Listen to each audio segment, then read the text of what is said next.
National Weather Service in Greenville-Spartanburg has issued a severe thunderstorm warning for southern Union County in the Piedmont of North Carolina until 4:15 p.m. Eastern Daylight Time.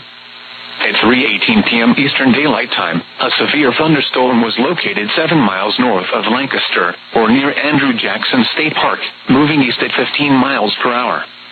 Hazard, 60 miles per hour wind gusts and quarter-size hail. Source, radar indicated. Impact, minor hail damage to vehicles is expected. Expect wind damage to trees and power lines. Locations impacted include Monroe, Wingate, Waxhaw, Mineral Springs, Jars, Trinity, and Unionville. For your protection, move to an interior room on the lowest floor of a building.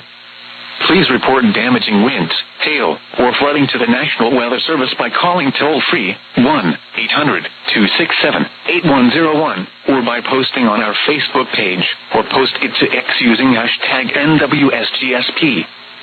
Your message should describe the event and the specific location where it occurred. Repeating, a severe thunderstorm warning has been issued until 4:15 p.m. Eastern Daylight Time for the following county: Union, North Carolina.